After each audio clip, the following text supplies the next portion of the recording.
Well, good evening.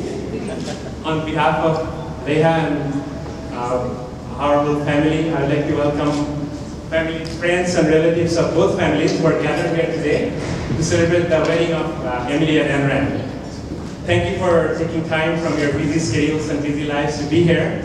I think in many cases, traveling quite a distance to be here today, and we really appreciate that. We hope that you'll enjoy the rest of the evening as much as you have probably enjoyed the first part so far. And remember this day as fondly as we surely would.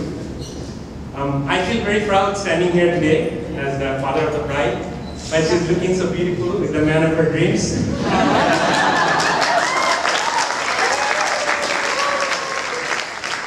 So it's strange, you know, how time flies. Well, it seems like only yesterday, you know, Emily was about 4 years old, and she was playing, you know, on the piano some children's songs from just without any training or anything, just from basically intuition on the piano, and we thought, wow, we should give her piano lessons. So when she turned 5, her mother already started on piano lessons. Then she went to elementary school. I remember Kavila Elementary had a program, music, program where a teacher comes by every now and then to teach some music. And somehow one day she came home and said she wants to learn the violin.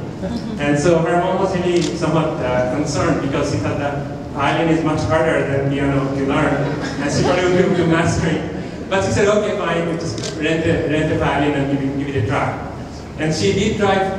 In about 6 months or so, she made so much progress that our mother thought, okay, well, it's probably okay, and she can stick to it and make something out of this. And as you know, she very well did. Now I remember, when during all those years, like I remember her taking lessons with Jody Gatlin, who is here today with us. I remember driving her to, I think we went to Juilliard a lot of times for lessons, because she wanted lessons there in New York City, weekends. And of course, all throughout the years, we had to drive around quite a bit, for various recitals and orchestras and, youth orchestras and things like that. And then we were so happy when she finally got her driver's license in her high school senior year. And then she could drive herself to, she had this fellowship at Kennedy Center. She could drive herself, all throughout the year. So we were really happy about that. Emily actually is very brilliant and very talented at everything. She, in cooking, any handicraft and math, science even. And she actually got perfect math scores in SAT and theory.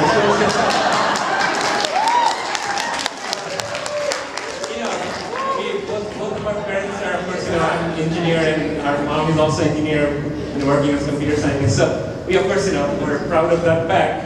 But in any case, she actually could have been anything she wanted to be, but she chose to study music and play violin, and that's her career and life, and she really does it because she loves it. Now, when you have someone like that, special daughter like that, of course, there's always this thing about, oh, no one is good enough for our daughter. That happens to lots of parents. And but for us, though, really, Anran is quite the exception, and it's not quite like that at all, and we think Anran is perfect for everything. Because Anran is considered thoughtful, and he's not to mention extremely brilliant, and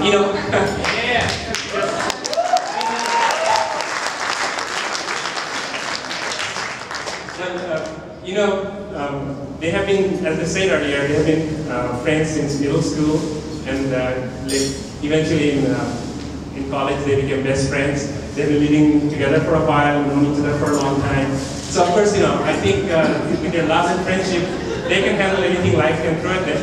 And they've already taken care of buying a house, which Emily said was pretty stressful, but they went through that. So that's probably a big step, actually, I should say. And so, at this point in my speech, I don't take too long, because that's one of the deals I have made that I won't take too long, but I won't take it much, a little bit much.